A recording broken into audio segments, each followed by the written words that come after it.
You bent down. Maybe for your phone. Maybe your keys. It doesn't even matter what it was. What matters is what happened the second you did, that sharp, brutal stab that froze you completely mid-motion, heart already racing, a voice in your head asking if something just tore inside you. If that moment feels familiar, you're not alone. Lower back pain sends millions of people stumbling into doctors' offices every single year. But here's what almost nobody realizes: most of them leave with painkillers, a vague rest recommendation, and still no real understanding of what's actually happening inside their own body. Today we're going deep inside. And by the end, you'll understand your back in a way that's rarely explained during a routine doctor's visit. Let's start with the most common culprit. And it's probably not what you think. Your lower back is like a system of ropes and pulleys, muscles, tendons, ligaments, all working non-stop just to hold you upright. Picture yanking one of those ropes too hard, at the wrong angle, under too much load. That's exactly what happens when you lift something heavy with a rounded back, twist suddenly while reaching, or even sneeze at the single worst possible moment. But here's where most people get it completely wrong. Those tissues don't snap like in the movies. They micro-tear. Tiny, invisible damage your body quietly logs every single time it happens, no alarm, no immediate warning. Just a record being kept in silence. And one ordinary Tuesday, doing something completely harmless, the pain catches up all at once and feels like it came from nowhere. Your back didn't fail in a single moment. It was negotiating with you for months, or even years, before it finally gave out. Now this is where it gets interesting. Your lower back works best when your core is sharing the load. Those deep muscles wrapping your midsection act like a built-in support belt. When they're strong and switched on, your spine stays protected almost effortlessly. But when your core is weak, your lower back gets forced to do the work of an entire team by itself. Every slouched hour at your desk. Every awkward bend. Every single step you take asks your lower back to compensate when other muscles aren't doing their share. And this changes everything about why rest alone often isn't enough. Because for some people, muscle strain isn't even the real problem. Between every vertebra in your spine sits a disc. Think of a jelly donut with a tough outer shell and a soft, pressurized center. These discs absorb shock, create space, keep your spine alive and moving.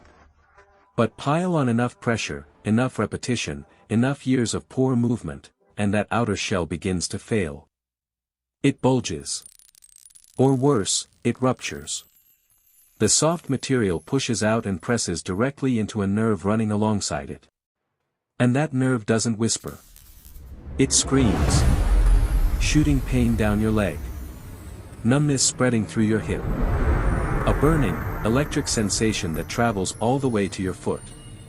That's a herniated disc, and millions of people are walking around with one right now, blaming their back, when the real fire is coming from somewhere else entirely. But here's where it gets worse. As we get older, our spinal discs gradually lose water. They get thinner, drier, less capable of absorbing the pressure your body generates all day long. The bones above and below begin pressing closer together. And then, almost silently, osteoarthritis starts wearing down the cartilage inside your spinal joints, turning easy movement into stiffness, then discomfort, then something you find yourself quietly avoiding without ever making a conscious decision to do so. But here's what most people don't realize. This isn't rare. It's happening to far more people than you'd expect, often years before a single symptom appears. But that's not even the real issue for some people. Because sometimes the problem isn't what you did at all. It's how your spine was built. Spinal stenosis, where the canal around your spinal cord slowly narrows and starts squeezing everything inside it. Scoliosis, that sideways curve throwing uneven mechanical stress across your entire back with every breath and every movement. Or spondylolisthesis, where one vertebra actually slips forward over the one beneath it, destroying the alignment your whole spine was depending on. Far more people are living with these conditions than most realize. And most had absolutely no idea until the pain finally forced them to stop and listen. But there's one cause almost nobody talks about. Every extra kilogram of body weight places real, measurable pressure straight down onto your lower spine. That's not a figure of speech, that's physics working against you every single day. And smoking. Almost nobody links it to back pain, but it cuts blood flow to your discs and slowly starves them of the nutrients they need to stay functional. But what if the pain isn't even coming from your spine? Kidney stones can refer pain directly into your lower spine. Hidden infections can do the same. So can fibromyalgia and certain inflammatory conditions. In rare but serious cases, something that absolutely cannot wait. Your spine becomes the messenger for a problem that's actually starting somewhere else entirely. And this is where most people get it completely wrong, they treat the messenger and ignore the message. The truth is, back pain is almost never just one thing. It's years of posture quietly adding up.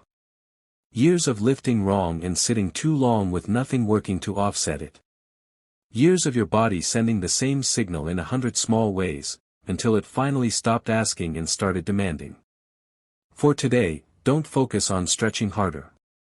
Focus on understanding what's actually causing your pain first. But here's what I need you to hold on to before you go anywhere. You're not broken. You're not simply getting old. Your body has been trying to reach you, and now, for the first time, you actually understand what it's been saying. That matters more than you realize, because the people who learn what's genuinely happening inside them are the ones who begin to heal. Not the ones who mask the pain, wait it out, and find themselves back at square one 6 months later. Understanding the cause is the first step toward treating it. And now you finally have that. So now you understand what's actually happening inside your lower back. But here's the question that keeps people stuck for years: why does knowing the problem rarely fix the problem? Because most people do exactly the wrong thing next. Let me show you what actually works. And some of this is going to surprise you. First, the rest paradox. Here's something that sounds completely backward. Bed rest beyond 48 hours doesn't help you heal. It makes you weaker. Your discs need movement to pump fluid in and out. Walking is medicine. Short, frequent walks reduce recovery time significantly. The people who heal fastest keep moving. Just smarter. Second, the brace you already have. Here's something almost nobody explains.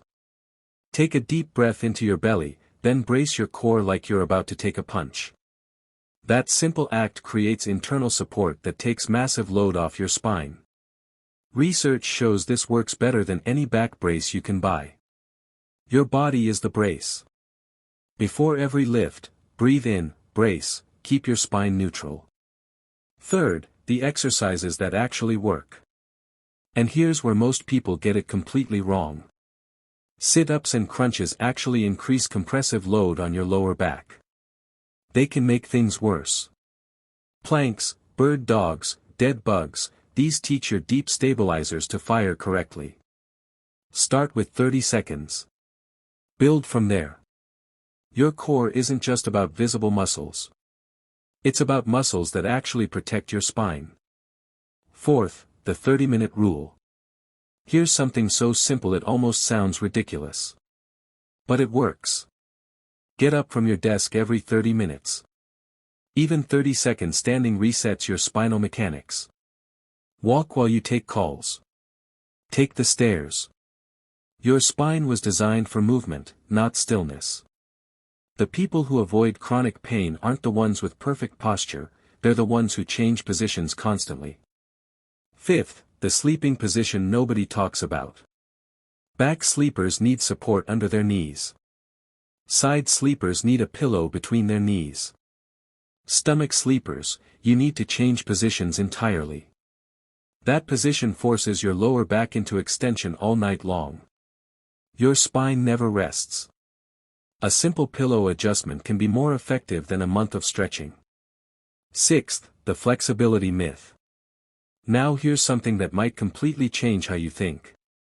Most people stretch their lower back constantly.